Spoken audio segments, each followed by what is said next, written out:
All right, on to our amazing keynote talk. Without further ado, I'd like to welcome Miyaguchi, who's the Executive Director of the Ethereum Foundation, to talk about why Latin America matters to us. And we're also going to be bringing on Juan David Reyes to translate this live in Spanish. So please give them a big round of applause. Bienvenido.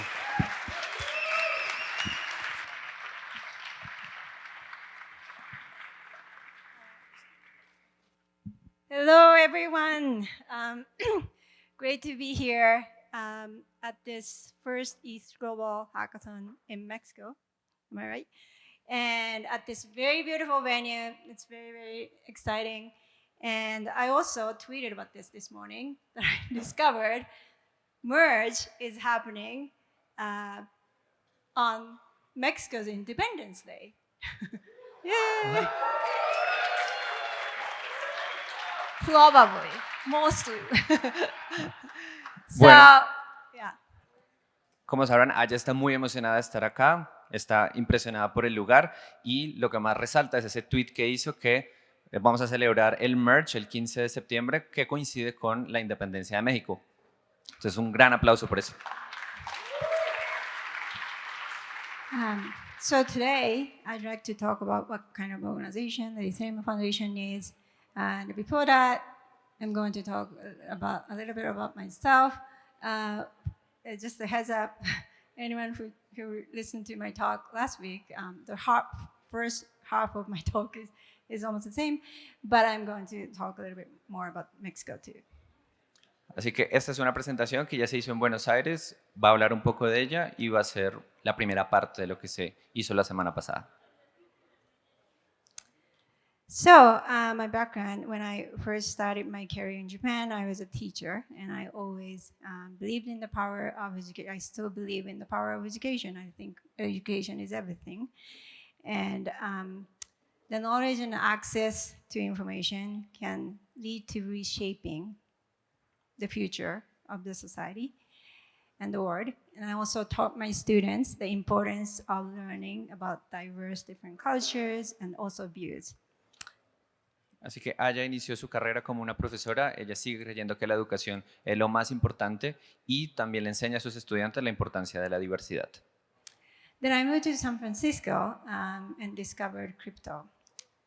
That was around the time I was focusing on financial inclusion or microfinance during my MBA. So I got fascinated with the possibilities that this technology could build better financial inclusion and development of economies with more open access to everyone. Así que cuando estaba haciendo su MBA en San Francisco, se acercó a cripto, hizo una maestría en microfinanzas y cree en el poder que puede tener cripto para cambiar el mundo. Then I joined Kraken as one of the few earliest members of the team. Así que se unió a Kraken y bueno, como habrán conocido a este señor en pantalla, o joven. Working at Kraken, this was a while ago, I met a young Vitalik, who is coming very soon here. He was working on a new idea that can include what crypto and blockchain can do. Later, we learned more about this idea, and I was excited because this idea could increase the potential in things like financial inclusion 100 times more. Así que conoció al joven Vitalik que le contó su proyecto, cómo podría aumentar el acceso a las finanzas y eso la emocionó muchísimo. And yes, the idea was Ethereum. Y la idea de Ethereum, por supuesto. And later, when I left my previous work, Vitalik and others asked me to join ETH to help. And I did. Back then, the ETH was just a hub for devs and researchers focusing on building the platform of Ethereum. Así que cuando terminó su trabajo, le invitaron a unirse a la IF, que en ese momento era simplemente un grupo de investigadores y desarrolladores construyendo la plataforma. And Ethereum was already pretty big. The ecosystem was pretty big. And I needed to redesign the roles of Ethereum Foundation. En ese momento era muy grande y tenía que reorganizar algunos roles de la fundación. First, there were already many contributors to Ethereum outside of the Ethereum Foundation. And it's because it's an open source project. and there was no good support mechanism to support those contributors in the community. So one clear thing that I needed to do is to add grant giving function to the Ethereum Foundation. Así que ya era una plataforma muy grande, con muchos contribuyentes, pero no había una manera de darle grants y apoyo a los contribuyentes existentes y organizar todo este trabajo. And today we do more comprehensive work than just giving grants. I will explain part of it today, but we do what's best for Ethereum's healthy ecosystem long term. Así que hoy en día se hace mucho más que grants y vamos a contarles un poco de qué trata la Fundación Ethereum. By healthy, I mean both physically and culturally. Every good idea has trade-offs, just like Ethereum's trilemmas. We sometimes have to sacrifice short-term advantage to achieve long-term goals. But we believe that that is one of the virtues that Ethereum ecosystem has, and that is tied to the soul of Ethereum. Así que por un ecosistema saludable se requieren unos principios para lograr esta misión, como por ejemplo pensar en largo plazo, que es lo que sigue adelante.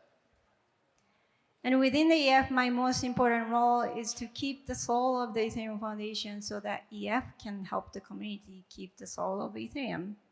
Así que el rol de Aya, lo más importante es mantener el alma de Ethereum para continuar en el futuro. I envision the future when our society will have systems that are more inclusive and open, so every single person has opportunities and access to be part of solutions. I believe Ethereum can help build this future, and that is the source of my motivation and also all of us at the Ethereum Foundation. Así que una de las misiones más importantes es mantener Ethereum como un sistema abierto e inclusivo, y esa es una de las prioridades. So, what is the Ethereum Foundation? EF exists to support things around the Ethereum technology and also the ecosystem. EF is a very unique organization. We are not just a normal nonprofit or a company. Why do we have to be unique? Así que la organización es única, no es simplemente una non-profit, sino que tiene otros objetivos. We believe Ethereum is a protocol for human coordination that is supported by many great minds. It is not just money, it is not just technology. It is a protocol for human coordination so that it can enable humans to coordinate better with more inclusiveness, transparency, and security. Así que Ethereum es un protocolo de coordinación de seres humanos, no es solo el dinero y la tecnología, sino es un grupo de personas que quieren coordinarse en estos principios de inclusividad, transparencia. So while Ethereum brings new views in human coordination, we learned that it requires new type of definitions and approaches.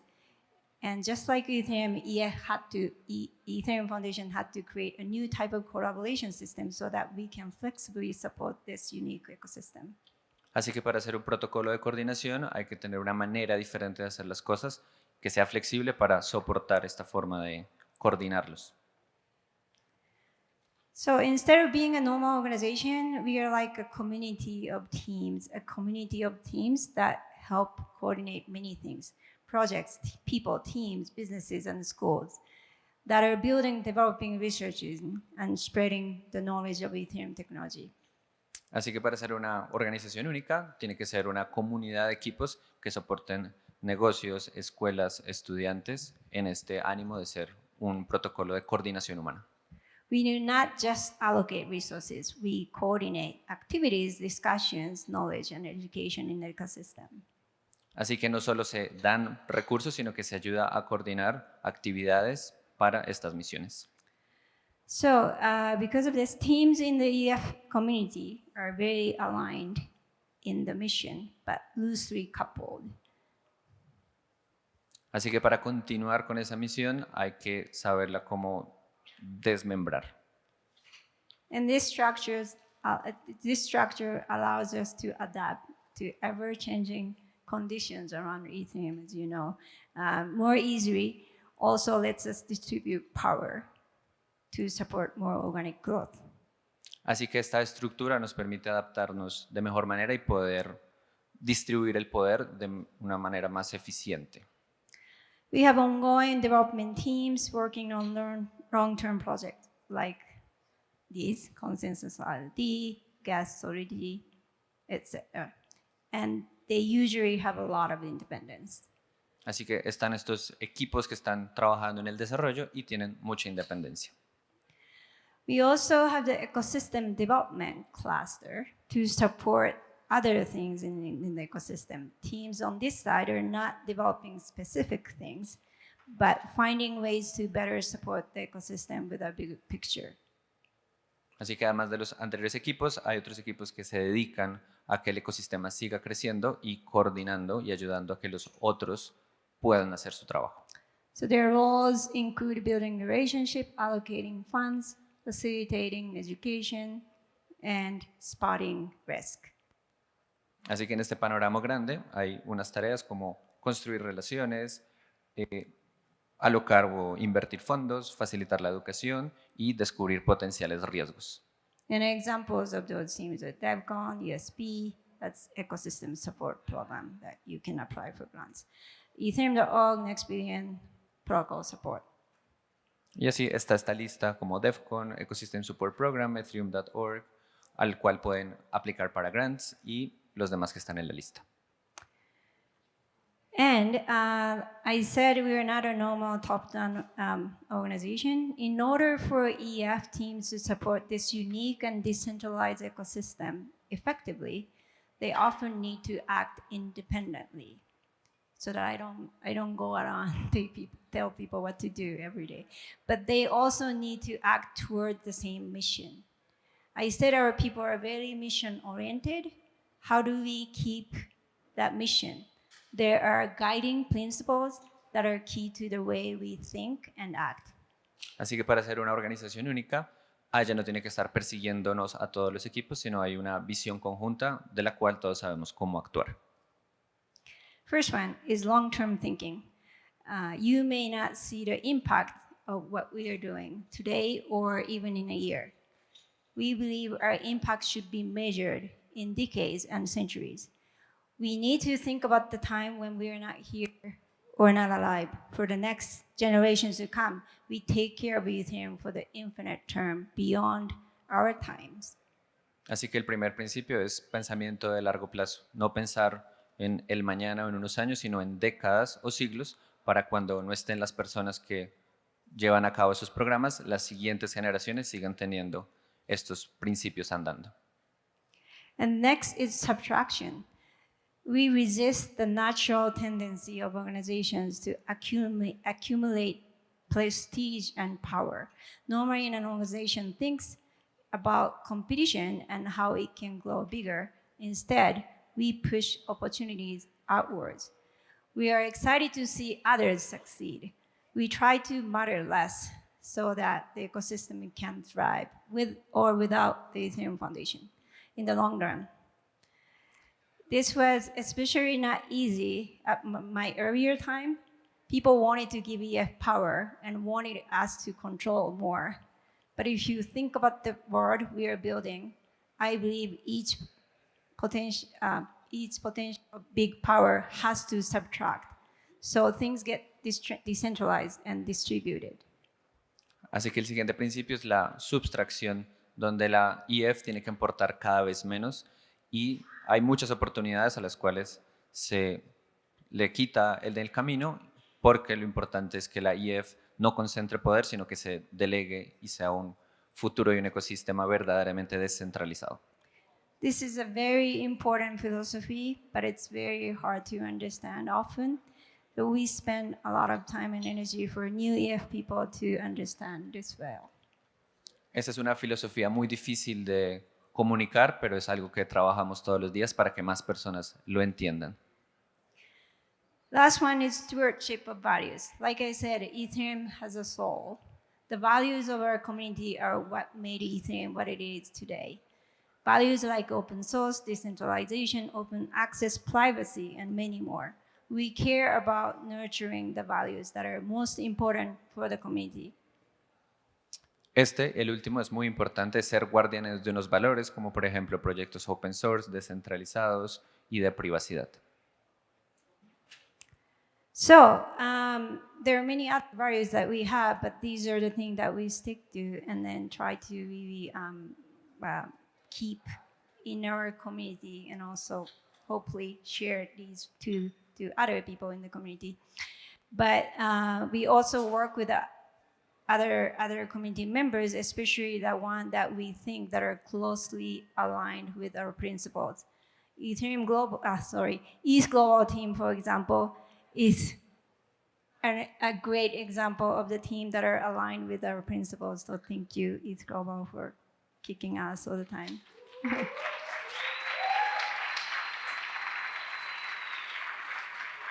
Como verán, estos son los principios y además de compartirlos, hay grandes ejemplos como ETHGlobal, que está muy alineado con los principios que Aya está hablando.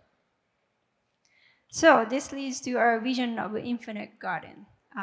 So we were talking, this venue looks like a garden almost, but I'd like to explain this. The garden of this ecosystem where everyone lives in a healthy, sustainable environment in order to continue playing the game together instead of someone winning the game. Así que ahora va a explicar el concepto del jardín infinito y por eso está muy emocionada de estar en un lugar donde las cosas florecen y sobre todo jugar juegos que nunca terminen. I came up with the idea of Infinite Garden reading the book Finite and Infinite Games by James Cars. I highly recommend to everyone. I've been recommending to everyone, and then it'll be very easy for you to understand. Esta idea viene de la lectura de un libro, Infinite and Finite Games, de James Cars. Es un libro que recomienda mucho. So, with our principles, we try to focus on what only EF can do. This ecosystem is growing, but we're more than happy if things go smoothly without our support. So we constantly have to ask ourselves, what are the things that only EF can do? Así que para continuar este juego y los principios que habíamos hablado anteriormente, la EF se pregunta qué son las únicas cosas que la Ethereum Foundation debe seguir haciendo. So, words like crypto, blockchain, Web3, or NFTs are widely known today, helping others be mindful of the potential of blockchain and Ethereum beyond cryptocurrencies or DeFi is one of the ideas that naturally occurred to me by asking that question. What are the things that only EF can do? What are the things that are not happening yet? Además de todas esas tendencias como los NFTs y los DeFi, a ella se le ocurrió qué es lo que podemos seguir pensando y hacer únicamente nosotros. The team Next Billion was created so we can think deeply about the people and regions that will represent next billion users and builders of Ethereum, those who can benefit most from this protocol of human coordination. Así que la respuesta a esa pregunta de qué podemos seguir haciendo es cómo podemos seguir creciendo al siguiente billón de personas, consumidores y creadores de la tecnología. And one of the efforts the team is doing is the Ethereum Foundation Fellowship Program. When I suggested this idea, it was not really just about helping a few fellows. It was about getting their help to show the examples to others so that others can learn from or even copy. The first cohort focused on the change makers in emerging economies. Así que la respuesta y uno de los ejemplos es el Fellowship Program y cómo algunas personas están ayudando a otros utilizando la tecnología. Those are four. Quickly narrower on the bottom left. She is working on this project to connect schools with internet, and then Ethereum and blockchain can help the coordination between government, schools, and the internet provider better, and even like they're actually bringing staking for the financial independence of the community too. Entonces aquí hay 4 ejemplos. El primero abajo a la izquierda es ella que está ayudando a conectar a colegios a internet con un sistema de staking. And Benson on the top right, he's working on working with Acre Africa to provide decentralized insurance to small farmers in Kenya, working with our community team, EtherRisk. Arriba a la derecha está Benson, que está trabajando en préstamos a granjeros en Kenia. And also Kudeep on the bottom right, he is working with Black, the biggest NGO and the microfinance institution in Black, to work on the blockchain humanitarian projects. Abajo a la derecha está Kuldeep, que trabaja con la ONG más grande, BRAC, y ayuda a utilizar cripto en su misión en Bangladesh. And Chewy on the top left is from Mexico. And yay. So I'm going to talk about him and his project after, later. So let's first share the voice from these 4 people. We have a video here.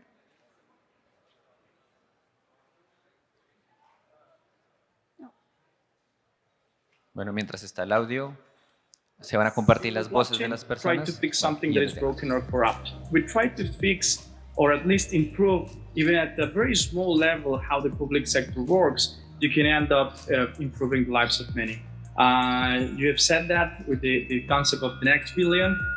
So almost 600 million people in Latin America kind of fulfill that description of the next billion. This really is key for Ethereum Foundation's mission to reach the next billion, because in order to, be part of this network, you first need to be part of the digital economy and have access to the internet. So it's really solving this first foundational challenge that we face, where still over 600 million students and young people don't have access to the internet around the world, and in particular in sub-Saharan Africa. We're in the very early stages of understanding what, how do we understand it, and what benefit does BRAC get from using blockchain? Because, BRAC inherently started as a core, a decentralized organization, units working in the field, solving problems where they are, and kind of like solving problems in a decentralized manner. So it kind of made sense on a theoretical and a conceptual basis that we could use blockchain in our organization to good use. The problem that I'm working on currently in ETH Africa has been the claims process. It has been traditional insurance has had a lot of problems when it comes to claims payout. They would be delayed, number one, and they would also not be guaranteed because information trickle down was limited. So that has been the problem that we've been solving using blockchain technology, smart contracts. They're able to quickly generate payout schedules, now ensuring that we would know who needs to be paid, how much, when, quite fast. Since 2014, more or less, I've been deep diving into what we call blockchain meets GovTech, which means how blockchain can serve as a government technology, working on how governments, how the public sector can meaningfully adopt blockchains. I got to meet the other fellows doing awesome and wonderful things. We connect at different levels, discuss different things, especially on how to move our projects forward. So at the end of the day, the next billion are going to be new users that will make the network bigger. I think open source is the way to go. Blockchain is an open source solution. Ethereum is open source. And I think the solutions that we look at in terms of for the development sector should also be open. And thank you for this beautiful conversation as well. Very thankful and happy to be part of the fellowship. That's really, really exciting. And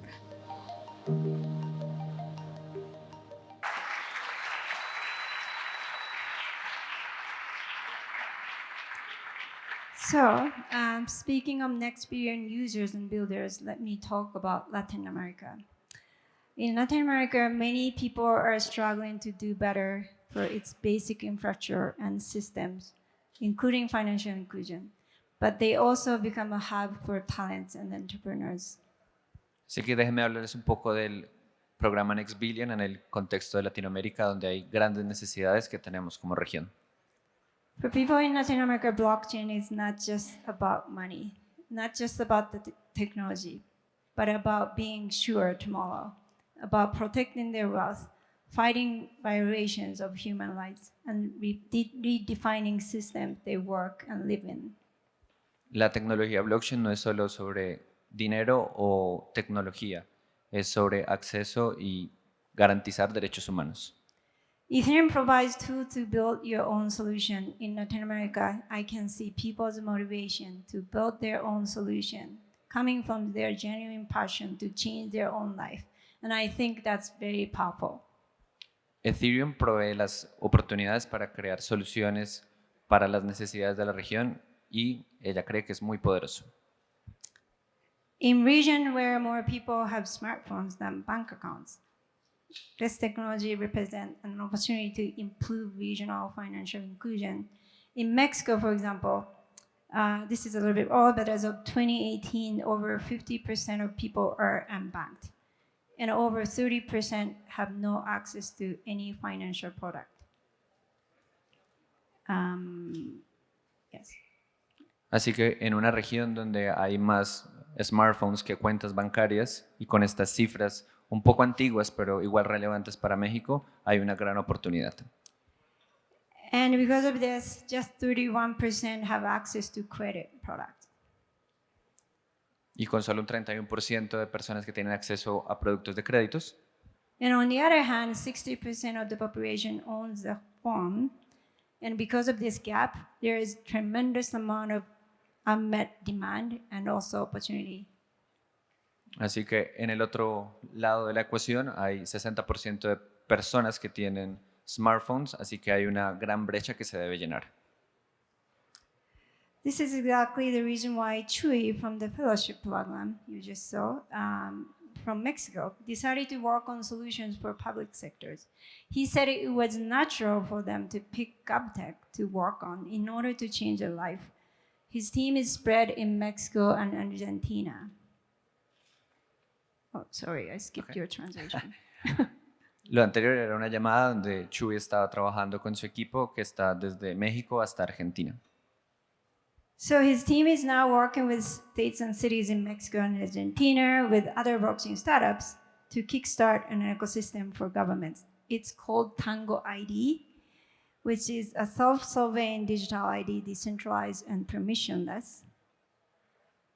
Así que está trabajando con un equipo de emprendedores y gobiernos en Argentina y México para crear un sistema de identidad soberana. The goal is to support more accountable institutions and sustainable economic growth. El objetivo es mantener a las instituciones vigiladas. Monterrey City government in Mexico is working with the team. Monterrey will be releasing the platform to connect your wallet with all different digital services and procedures. Así que el gobierno de Monterrey está trabajando con este proyecto para que desde una billetera se puedan conectar a servicios públicos. And in order for this plan to work, there needs to be a state law to make the blockchain digital ID as an official identifier, so the effort is also moving forward too. Así que para que este proyecto funcione se necesita una ley para que funcione. So the stories like Chuy's are why we Ethereum Foundation sees strong opportunities. The opportunities for Ethereum's next billion builders and users to be born from Latin America. We have been supporting teams and projects in the region and will continue to do so, so that you can join the Infinite Garden.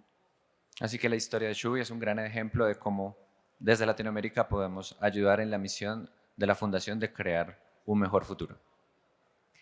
And outside of public sector, what seems to be important for this region is that Ethereum also creates job opportunities for creators and artists. The supply of an NFT market has made artists become financially independent.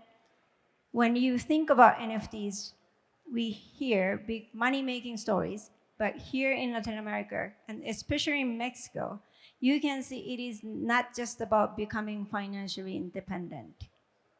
Así que más allá del sector público, podemos ver que en la economía de creativos ha tenido un gran impacto y en el caso de México no solo son historias de hacer dinero, sino de creadores que les ha cambiado la vida. So to explain why that it's not just about becoming financially independent, I have one personal story to share. Así que para mostrarles que esto no es solo para ser financieramente independientes, Aya quiere compartir una historia. I spent some time in Mexico in 2020, actually, when it felt like the world was ending with the pandemic. And people started to care more about things like privacy, censorship, and also true information. Así que ella estaba en el 2020 en México cuando el mundo se estaba acabando por la pandemia y nos estábamos preguntando cosas tan importantes como la privacidad. So during that time, Mexico actually showed me freedom and how to live in the darkness. This country also have Day of the Dead, so it is a spirit to how to cope with the death. And the inspiration I received was mainly from artists. Así que en el momento que ella estuvo, México la inspiró porque le mostró a través del Día de los Muertos cómo poderse relacionar con la muerte y cómo acá aprendió al respecto. I visited Oaxaca, Mexico, and discovered this art by a street artist, Yaska. Así que ella visitó Oaxaca y descubrió este artista, Yexka. I don't have to explain what it is, but as you can see, it is very powerful, and I felt immediate connection with what we are doing with Web3 and his art. Así que no puedo muy bien explicar de qué trata esta imagen, pero como verán, es bastante alineada a lo que estamos construyendo. And then I just discovered now he and his friends created this streetlab.io, a decentralized organization that are governed by holders of the NFTs. Así que recientemente descubrió este proyecto streetlab.io con otros amigos que ayudan a tomar decisiones a quienes tengan sus NFTs. And then the NFTs are those faces of muertos. Así que los NFTs son estos caras de muertos. And then I just found very beautiful story from here too. There are many street artists that are also an advocate or an activist. Their art can be politically controversial. An NFT means something else for them. Así que encontró un grupo de artistas que además son activistas y el arte les permite trabajar en esa misión. I want to share their quotes from their website. NFTs is a path for these art to become eternal. They can be destroyed in real life. They will be forever here on blockchain. Así que les quiero compartir una frase que voy a parafrasear un poco. El NFT va a vivir por siempre en la blockchain. The Free Muertos stand for the freedom fighters coming back from the dead to guide the street arts toward the NFT scene to echo their voices and fight censorship. Así que los NFTs son una forma de vivir por siempre en la blockchain y luchar contra problemas de privacidad. Today, Yaska is supposed to be watching this live. Hola, Yaska. En ese momento, Jessica, lo estamos saludando, debe estar viendo el live.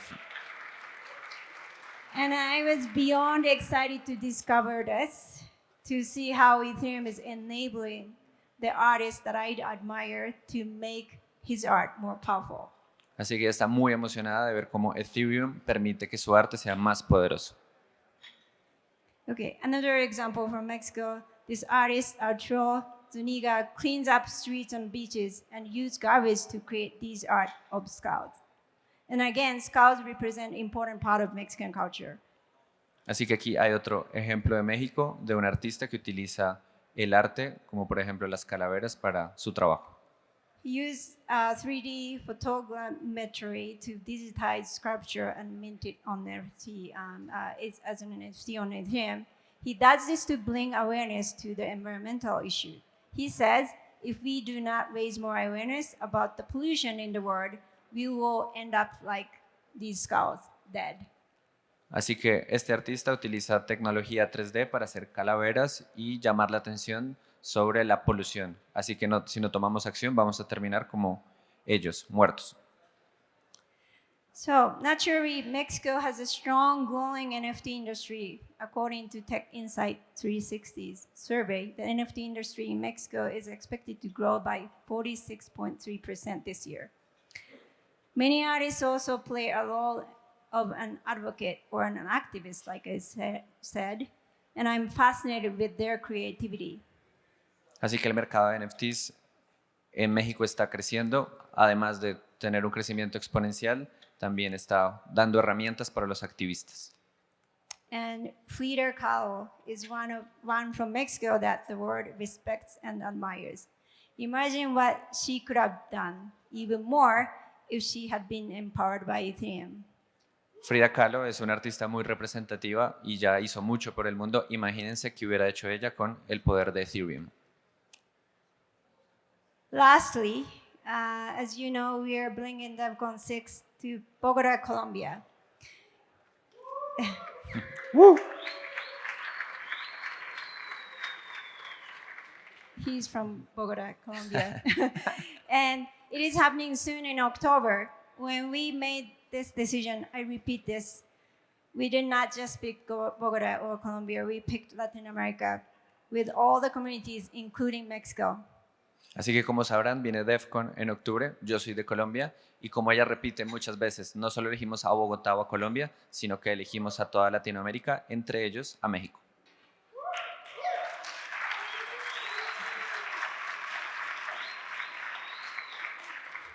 So the Ethereum community in Mexico might be still new, but as you can see, there's a big opportunity because of the challenges and the creativity I explained today. Así como pueden ver, la comunidad en Ethereum todavía es nueva, pero con todos los retos y todo el talento que hay acá, hay mucho potencial. So if you're here today to hack, you can be one to build a solution earlier than others, whether by being part of Ethereum's public good solutions such as protocol project or layer 2s, or building an application for different sectors, or being an artist to share your voice. Así que si están aquí hackeando, hay oportunidades para crear bienes públicos, para aportar en el protocolo o ser un artista que muestre su trabajo. We are here to support your journey. If you have questions about us, the Ethereum Foundation, our people are going to be at the desk in another room tomorrow from 10 to 12 p.m., also 3 to 6 p.m. And muchas gracias. Bueno, y por último, como sabrán, estamos aquí para ayudarles. Aquí está Chris, yo soy Juan David. Vamos a tener mañana unas horas en uno de los salones de allá. Cualquier pregunta entre 10 y 12 o 3 y 6 p.m. Muchas gracias.